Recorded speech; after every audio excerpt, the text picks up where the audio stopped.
Well, here we are, guys, at the end of the weekend with a hell of a sore throat. Finally, I'm on Elite Specialization 9 of 9 that I want to share with you guys for Path of Fire, Spellbreaker. The Spellbreaker is in so many ways an homage to awesome things about Guild Wars 1 design. It's the anti-everything spec. It's the spec that will seem to truly shine in World versus World and PvP scenarios.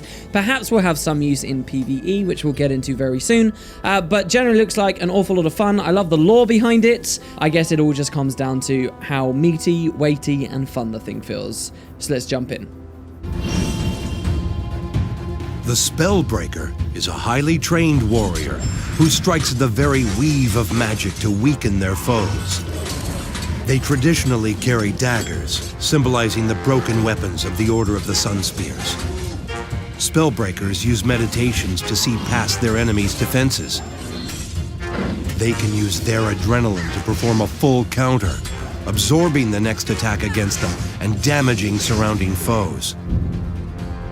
So, yeah, my first thought with the Spellbreaker when I originally saw it was that PvE players might not like too much what's going on here, because it seems like it's very much geared towards PvP scenarios and World versus World scenarios. It's about countering the various mechanics that are in the game. It's full of interrupts, it's full of boon rip, it's full of condition cleanse and projectile deflections and stuff like that, that generally in PvE doesn't have so much worth because the devs don't build it into PvE so good.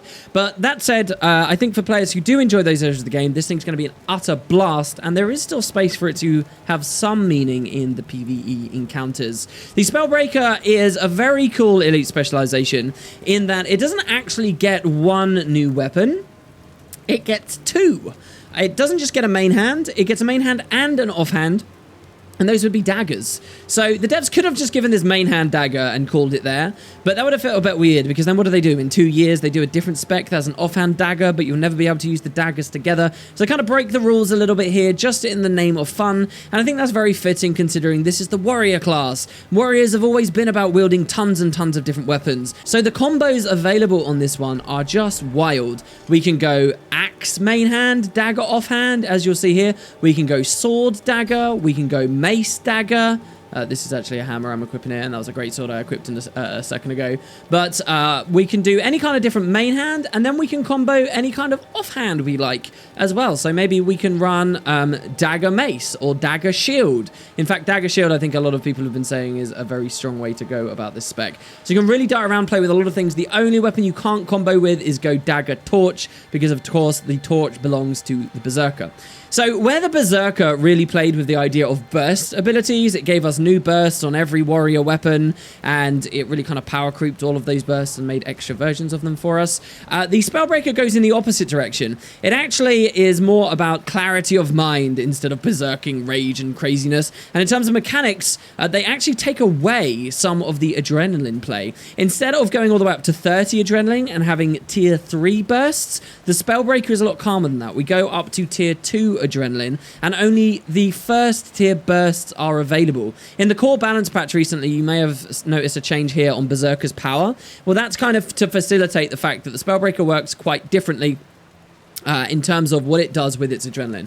We have our F1s, and all of our regular bursts are back. Many of us slotted Berserker on at the launch of Heart of Thorns, and we never looked back. Well, when you're a Spellbreaker, you will be going back to your original bursts, but we get an F2, and the F2 is really quite potent. It's called Full Counter. I'll talk about this straight away for our presentation here today.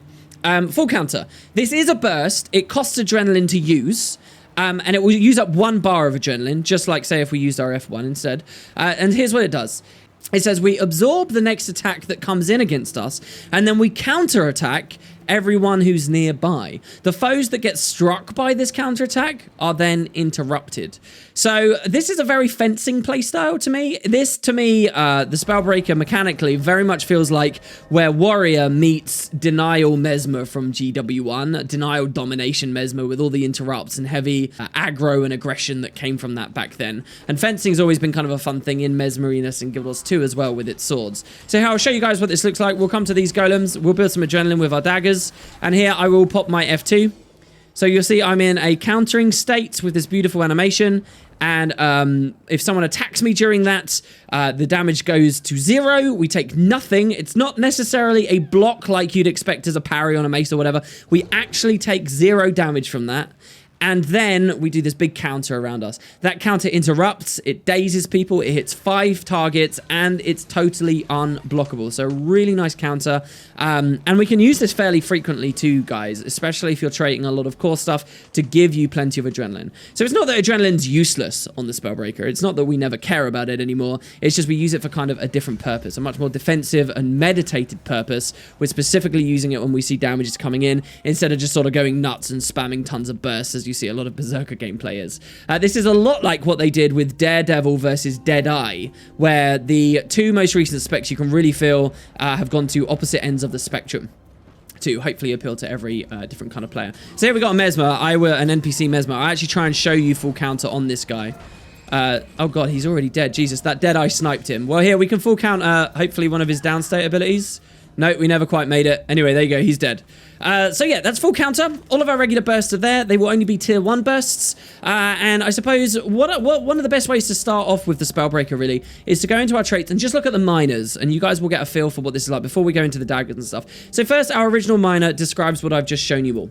Maximum adrenaline when we're a Spellbreaker is now capped at 2 bars, and only level 1 bursts are ever going to be available. But we do gain access to the full counter burst, and also we get a new set of utility skills, which are meditations. So meditations appeared on Guardian before now, and they're very thematically fitting for the Spellbreaker here. You guys might be thinking immediately, oh god, this has started weird. It's supposed to be an elite spec, and all we've lost is access to some of our most fun bursts. What's up with that? If you think about it in terms of power budgets, though, think of this. We cannot have the stronger bursts, sure, but that means they've loaded all of that power and all of that strength and great stuff into the rest of the spec. That damage and that power and that strength is there. It's just filtered through places that aren't necessarily all on your F1 anymore. That's kind of the way I would recommend you guys think about it. So, yeah, full counter as well. It's a burst skill, so it will proc other traits like Berserker's power and whatever else, just like our F1 would also. Moving on to the minors, here we have Dispelling Force. All Spellbreakers will be doing this. Dazes, stuns, pulls, knockdowns, knockbacks, and launches all remove boons. And as a warrior, as you guys should be well aware, you have a ton of access to all those different things, both on your core stuff and in the new Spellbreaker stuff. So if you ever do any of this, you're ripping boons. It's only 1 boon removed on this minor right now. I have a feeling that might get changed slightly in the future. Depends how much boon spam there still is, how much survives this new wave of specs that are ripping so many of them. But denial and stripping away your enemy's defenses is a huge part of what this spec is all about. And that really says it all there, I think. And so then we also have the other minor. Now, this minor is actually doing 2 things at once. You can kind of tell that the devs probably wanted like 4 minors for this one. So we'll take it in 2 pieces. First of all, it's called Attacker's Insight, and it says this: gain insight when disabling foes or removing boons. So what is Attacker's Insight? It's a buff that we get on us. It's a bit like the Carla buff that we saw on Renegade. We get ferocity and we get power. Okay, 60 ferocity, 60 power. It lasts for 15 seconds, and that will stack up to 5 times. So that's quite a lot of damage we get there. So the more boons we rip away from people, the more we interrupt people, the more nasty stuff we do to them, the stronger we get. Up to 5 stacks of Attacker's Insight, and those will just constantly be rolling away on us. And then also we have another benefit on this minor trait, and it's to do with our F2. Full counter. If we execute it, we'll also refresh all burst skills on him. So what does this mean? Okay, if I am attacking this heavy golem here, okay, and I decide I want to use my F1 burst, that's now on cooldown, right? But I can build the adrenaline back up, and if I full counter in the meantime, and we actually, you know, we have something to parry. These are golems, so we've got nothing to parry. If we parry that, it will instantly refresh that. That might not have seemed too impressive to you, but it's because we triggered our F1 when we were only at half adrenaline. If we wait a while, right, and we build it all the way up, you'll probably see this a bit better. Now, all the warrior bursts are on 8-second cooldowns, right? So they're all going to be feeling a lot like this with the dagger here. So we can trigger our first burst, then we can come over here, full counter, and then we can charge a bit more adrenaline up, and then we can instantly go back. So you can sort of daisy chain through. You can go F1, F2, F1, yeah? And you can play it around like that. So, and that, again, is a minor. We just get that because we're a Spellbreaker. So the way you play with your adrenaline and you use your burst skills is very different to the Berserker, who just wanted to max it out and use the big hit, and then max it out and then use the big hit. Here, there's a bit more finesse to it all. So let's have a look at the daggers themselves now, shall we? Before we go into more specific trait stuff. 2 different weapons here. First 3 skills are from Dagger main hand. Second 2 skills are from Dagger offhand. And let's get rolling. So we've got a 3-way chain on the start. Precise cut, which just does damage and has increased crit damage straight on there. That's not critical chance, that's critical damage of 15%. So that's worth a huge amount of ferocity. I'm not sure how much, but quite a lot. Then we've got Focus Slash, and this also has increased critical hit damage. So if you're at 100% crit chance, these dagger attacks are really going to be nailing people for quite hard. Cleaves 2 people again because it's a dagger, just like we saw in, say, Soul Beast. And then it ends with Keen Strike. We strike our foe and gain might. We also get additional might if we manage to crit with it. And there's a trait that makes this stronger too. So there's actually might generation on the dagger auto attack chain. And this could actually be the saving grace for Spellbreaker in some PvE scenarios. You could potentially run Phalanx Strength and roll these dagger autos with quickness and traiting them so that they're quite powerful. You might find that this is enough might generation, in addition to the rest of the stuff, that lets us leave Greatsword and Forceful Greatsword. That's at least a theory that people have put forward, and we'll see how that goes. But that's pretty important to pay attention to. Next, we have Aura Slicer. I believe this is actually a Dervish skill in GW1. I mean, this was made by Robert G, so there's just references everywhere. But Aura Slicer, leap and strike your foe, inflicting slow. So this is a leap finisher on 300 range. It feels a bit slow and weird, honestly, this animation. I think that the Holomancer Sword 3, people were saying, felt kind of similar. So I'm not too sure about it, but slow is nice to have on there. Slow enables us to get our interrupts through on other areas of the Spellbreaker or other weapon sets that we might be running. So there you go, very simple ability there. And then last for Dagger main hand, we have Disrupting Stab. Speaking of interrupts, here's one straight away. So this inflicts daze on our target, but if they are using a skill, then it instead stuns and does increased damage. So the increased damage I don't really care too much about because the flat amount on it isn't that crazy. But you can see what they're doing. They're saying go Aura Slicer, someone's slow, he's going to start trying to cast something like a heal, and then you nail him with the 3. You jab him and you get that really nice stun and a cool interrupt on there, which starts buffing you up because of your minors and so forth. So I think doing this is going to be really cool. It's going to remind me a lot of some old GW1 interrupt stuff. So yeah, there you go. That's Disrupting Stab. That's your Dagger main hand. And we could run those 3 skills with now a shield on the side, with a shield bash, which would be another interrupt for us, and blocks and quality of life. But let's look at Dagger offhand, which is a bit more YOLO to go with. Awesome skill here, Wastrel's Ruin. Again, as a Mesmer main from Guild Wars 1, this is the kind of stuff I love. This is strike your target and do more damage to anyone who's not using skills. So if we just follow the line of thinking here, we put slow on them, we interrupt and stun them, and now they're stunned and they can't do anything, straight into a Wastrel's Ruin. And there you saw, we got 4,000 damage crit there. This is a big attack, very, very big. It's double damage if they're not doing anything. If you've managed to incapacitate them and then you Wastrel's Ruin, brilliant. So you could, for example, on a warrior, run Mace main hand, as you can see here, so that you get Skull Crack, and Skull Crack will stun them for a second. Now, it's not going to be the T3 version of it, and you can't go that high anymore, but you can stun them for a second straight into the Wastrel's Ruin, but still now have Counter Blow available to you and the Pommel Bash instead of Dagger if you don't want the Dagger main hand. So there are a lot of options available to you at all times, obviously, on a warrior. And then Wastrel's Ruin is cool enough, and then we have Blade Storm, which is just a really cool feeling skill with a beautiful animation on it. This is just massive damage. Blade Storm, unleash a flurry of attacks that damages foes and reflects projectiles coming from the front. So I think this will be a bit like Dragon Hunter from Heart of Thorns had the Longbow 3 that you fire out, and it could block projectiles if anyone was... and the people who used that properly tended to really understand their class. Same with Chronomancers, who used the Shield 5 specifically to reflect projectiles. Very few people would do that. Well, I feel like this is a similar thing here. Blade Storm, those of us who remember that this reflects, this is going to be very, very fun to use. A bit like maybe, was it Wild Blow from the Berserker did something similar? Here's the animation.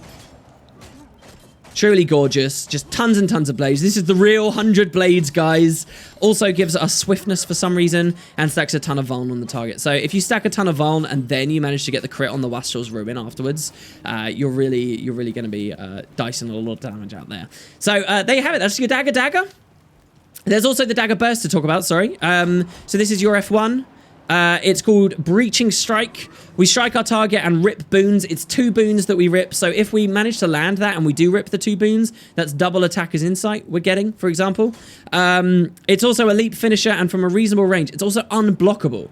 So if we do this on a Guardian that's got Aegis or other sources of block, we'll go through it anyway, and we will rip those boons anyway. Unblockable boon rip is really where it's at, and that's what you're getting on your burst here with the Dagger. So you can use the 1, then you can full counter to instantly refresh it, and then you can do it again straight away. So yeah, Breaching Strike, and then also, as you can see, it's traded there from various different warrior things that gives us extra stuff. Also, a nice meaty chunk of damage on there as well. And that's your dual daggers, guys. That's the 2 things that you get.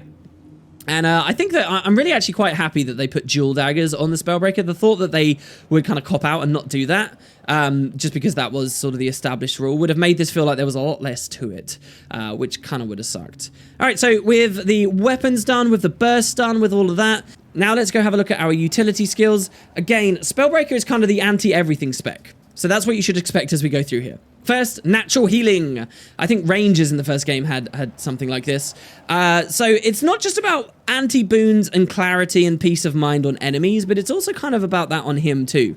So this is like a Necromancer's Consume Conditions. This will cleanse us of all condies on us. All. But it also removes all of our boons at the same time. Now that's okay, because Spellbreaker mostly only gives itself might in the first place. Might is the only thing it really plays with. And we can regain that might quite quickly. As you can see here, we're traded to regain some from elsewhere on Warrior. But that's something to consider when you're choosing to run natural healing. You obviously don't have to. You could stay on Healing Signet, which is still incredibly strong and gives you resistance. But there's actually lots more available Condi Cleanse on Spellbreaker, which is great, because warriors have kind of been stuck on Healing Signet in PvP areas for so long. Because they need that resistance there. And stuff like Natural Healing, which is its own Condi Cleanse and a nice big heal at the same time, can sort of help you get around that just a little bit. So there you go. You've got Natural Healing. Moving on, we have Sight Beyond Sight. Again, I think this is a GW1 skill. At least I recognize the name. We reveal nearby foes. This is our kind of anti-thief, anti-Deadeye thing. And believe me, you want this if you've seen the kind of things Deadeyes are going to be pulling in this expansion. So we reveal nearby foes around us. That's just a big pulse in a nice big radius in a circle around us. Everyone who was stealthed around us gets revealed and vulnerable to our attack. Okay, we remove blind from ourselves, which again is something that a lot of thieves would be pumping out on us, so we're now clear of that. And it also ensures that our next attack is a critical hit. And I really like that too, because that allows us, if we're saying running Axe, okay, if we're an Axe main hand Spellbreaker, we can very quickly pop Sight Beyond Sight straight into an Eviscerate. That is a guaranteed crit Eviscerate. People used to run like Sigil of Intelligence to try and guarantee crits on Eviscerate and stuff, but this skill here opens us up to do that. And if you caught a thief or a Deadeye or a Daredevil even with their pants down very suddenly because you've revealed them, you want a big nasty crit to deal with them as fast as possible before they then kite off. So I really like Sight Beyond Sight. And the last thing that makes this really awesome is it uses the ammo mechanic. So this is like a really specific tech, sudden bursty kind of thing that we want to use. And it will be generally very available to us because we can actually double pop it, yeah? So Sight Beyond Sight 1, Sight Beyond Sight 2. You can, so if the first one doesn't quite work, you've still got another one up your sleeve before it's actually probably going to go on cooldown. I really like the design of Sight Beyond Sight. Next, we've got Featherfoot Grace. Meditation, we gain a burst of super speed and resistance. Super simple. This is our break stun also. And what's important to look at, though, is resistance in the context of the rest of Warrior. Warriors have also been stuck for ages running Berserker Stance because it's one of their only reliable sources of resistance. Well, now maybe you can actually swap Berserker Stance out and run Featherfoot Grace instead, or go mental and run it all together and have even more resistance uptime. And in fact, I think I've been hearing of people doing that. So if you fight against a Condi build that has no way of taking that resistance off of you, then you're pretty much golden. So we got that. Next, there's Imminent Threat. Not quite sure how much play this will see. Taunt's been in a weird place in Guild Wars 2 for a long time. But this is a very simple taunt ability. Taunt nearby foes, gaining adrenaline for each affected one. and we get retaliation on us as well. It definitely feels like a classic kind of RPG style taunt skill, but taunting in Guild Wars 2 is not like other MMOs. It's not as long duration, it doesn't work in PvE the same way, so unless they build some bespoke content around it, I don't know how much this will be a thing, but it's on 5 targets, I'll note as well. It pulses around in 5 targets around you, so if you pop this at the wrong time, you could actually suddenly find yourself getting very swarmed, but yeah, you get a bit of adrenaline from it, and maybe that adrenaline can roll you straight into a full counter where you'll be a little bit safer because of the big parry. So I think, in fact, I think that's exactly what this is all about. I think we would imminent threat to deliberately make sure we can trigger our full counter twist burst back on them, and that's going to be a fun synergy to see. That is not all, of course, though. We do finally have this extra one, Break Enchantments, another real goodie. People don't like boons. People don't like too many boons. People love to be able to rip boons. So here it is. And as long as there are boons on enemies in PvE, this will be fun. Strike foes around you. Again, a big pulse around you. All these meditations you can see are acting this way. And do damage around you and rip boons around you. So double boon rip. Lots of damage, double damage if you ripped. It's unblockable, so, you know, Aegis isn't going to mess you up or whatever. And, again, every time you're looking at Boon Rip on this class, think about Attacker's Insight. So, again, Break Enchantments and a very short cooldown on that one as well. 15-second cooldown. So it's just the anti-everything. I really like all of the meditations. Finally, we've got the Elite. And the Elite's very fun. I think totally world versus world minded. When I first saw this a few weeks ago, I actually thought this was big Condi cleanse on this as well, but it's not. The main Condi cleanse is on the hill. But so this establishes just a giant area where we say, yeah, we're not going to have any boons at all. And it does this in 2 ways. So let's read the description. Create an area of calm where foes cannot receive boons and lose boons every interval. Projectiles entering this area are destroyed. So I'll show you what this animation looks like. We haven't really had many animations to show, sadly, of the meditations, but the Elite is gorgeous. Huge area, all right? So you can imagine a world versus world context with tons of people. Within this, first of all, no projectiles work. Enemy projectiles, that is, I should say. It's a lightning field as well, so you can blast swiftness in it and stuff, which is interesting. But so, enemy projectiles, they wouldn't be able to throw axes through. They wouldn't be able to pew-pew ranger longbow through. They wouldn't be able to do any of that. It stops all projectiles. But also, importantly, anyone in it, when this gets cast, it just strips them of all of their boons. They all disappear. And then the area is continuously pulsing like a super OP null field in that it keeps stripping boons every tick. And it lasts for 10 seconds. Then the final beautiful thing about this is, for such a large AoE, you might think, well, it doesn't really mean that much because it probably is only 5 targets, right? This is Guild Wars 2. Wrong. This is another example, and they're very rare, of Gen 2. 10 targets this affects. Every second, 10 targets can lose a boon. So remember how Deadeye was giving 100 might out?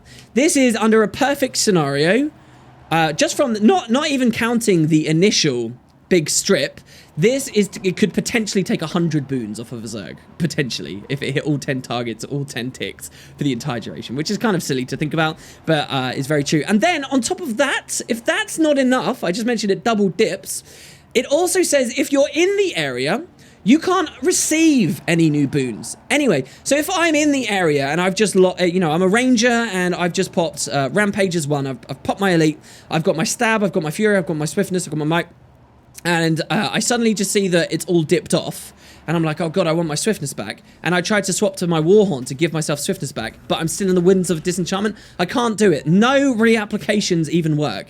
This is an absolute no-go zone for boons. This is 100% saying, no, you're not allowed it to our foes. And the projectiles are all getting reflected in there as well. So how this will affect world versus world Zerg combat, I couldn't even begin to predict, but it's going to be pretty wild. And I think it's one of my favorite elites from this entire batch. Just to show you the animations of some of these other meditations, by the way, guys. They're really not too pretty to look at. But there you go. That's how they're feeling. So there you go. That's the utilities. That's the Dagger, sorry. Now, lastly, all we got to do is look at traits.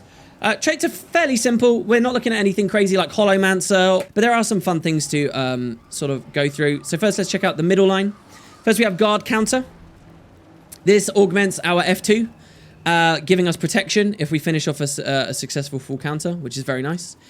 Similarly, this next one also upgrades our counter. which gives us cripple and slow. More incapacitating things. Slow makes it easier for us to score more interrupts afterwards. Really makes our FT very brutal. And finally, this Grandmaster also affecting the full counter, revenge counter. So full counter now deals additional damage and it grants resistance to us. We also copy conditions on ourselves to the targets that we hit with full counter. So I just want you to imagine fighting a Scourge or something, and you have tons of condies on you, like tons of condies on you. But you've been smart enough to run Featherfoot Grace. And you ran over to him with super speed, you've got this resistance. Now what you're going to do is you're going to full counter, and you basically transfer all of those condies. It's not actually a transfer because you keep them on you, but you double those condies all over onto the Scourge themselves. And I hope he doesn't flip them back to you again another time, but that's just the fun of the combat these days, right? But you get to dump all of those condies back onto the person who's attacking you. I've actually experienced this. I've been playing a lot of PvP Scourge during this demo weekend, and whenever I fight a Spellbreaker, they tend to be doing this to me. They'll land the full counter and suddenly I'll see all of my condies come flying back on my face. That is the Spellbreakers taking the middle line here. And again, notice all the resistance. This is all to help the warriors get away from having to feel forced into Healing Signet and having to feel forced into Berserker Stance, which are such restrictive staples for years now. This all hopefully will be a breath of fresh air for those warriors. Let's look at the top line. Here we're all about damage. So here we've got Pure Strike. We deal increased crit hit damage, not critical chance, critical hit. Remember that the Dagger stuff already was having a lot of this. So building precision seems like a really good idea on Spellbreaker. And the bonus is doubled against boonless foes. And so this is where in PvE you might really like this because there are so few boons out there. But you would rip the boons, make sure that they've got no defenses, and all of a sudden your crits are 14% higher. And from this you get more ferocity. And from, what was the other thing? There was something else that gave us a ton of ferocity too. We basically just got ridiculous ferocity, right? Next we have Loss Aversion. Now, Loss Aversion, I think, is either going to be really weak under most circumstances, but then occasionally will be insane. Okay, so why do I say that? Well, here's the trait. Removing boons from a foe deals damage and gives us adrenaline. Conceptually, I love this idea. I love the idea of ripping boons and that instantly does damage. That feels very mesmery, very fun, like Shatter Enchantment style stuff from GW1 Mesmer. I think that's all really great. And I'm very much looking forward to playing a bit of Loss Aversion. But you'll notice the actual packet or damage on there is very low. It's unblockable, which is nice. It gives us adrenaline, which is nice. But it's very low. So why would that be so low? Well, because you've got to think of the most extreme case of boon rip. And the most extreme case of boon rip is obviously Winds of Disenchantment. So the combo of Winds of Disenchantment with Loss Aversion is really exciting. Do you remember that 100 boons I just talked about, that theoretically? All of those are going to be proccing little damage packets. So when you drop this on a World versus World Zerg that's been charging around, pulsing signets of inspiration on themselves, you're suddenly going to see tons of ticks of Loss Aversion come in. Loads. And I cannot wait to see how that looks, because there is no ICD here. So yeah, lots of damage on that. It is a funny one, because in most circumstances I think it'll be quite weak, but the consistent boon rip there, and especially giant spikes of boon rip from Winds of Disenchantment, I think will be fun to witness. And then lastly, as the Grandmaster, we have Enchantment Collapse. You guys have seen the Guild Wars 1 references going through the roof here. This is no exception. This is actually, again, another Nightfall skill. This is a Nightfall monster skill in GW1. It's a reference that deep. Crazy stuff. By the way, the other Grandmaster we were looking at a second ago increased the damage of 8%. So there's a lot of damage modifiers here. Remember, that's a minor trait a second ago. We were looking at 14% extra damage when we're in a world where we have 100% crit chance. Very, very strong. Anyway, so Enchantment, which also combos into Loss Aversion, by the way. So think about that as we continue reading this. So we've got Enchantment Collapse. If we remove a boon from a foe, then all of the ones near it will lose additional boons. So just think about that again. When we proc any kind of boon rip on a Zerg in World versus World, we strip that one boon, proc a bit of Loss Aversion, then we can do potentially 5 more around that area, which would be Loss Aversion, Loss Aversion, Loss Aversion, Loss Aversion, Loss Aversion, just for one rip. And then we use some other ability that rips it again. That's not counting the fact that a lot of our rip is already multiple boon rip, like Break Enchantments here. Break Enchantments is already AoE 5 targets, 2 boon rip. So that's Loss Aversion on 5 targets, and then all of those 5 targets trigger Enchantment Collapse, which then bounces back around with them as well. This is like Edge of Extinction spirit stuff. I mean, there's no internal cooldowns listed on any of it, and it's all unblockable. Man, I really want to play this in World versus World. We will have to keep an eye out for this on the channel, guys, and I'm curious if anyone tried this. It is in the comments that can confirm how crazy this is, but this sounds so fun, and I can't wait to see it. Oh my god, that top line.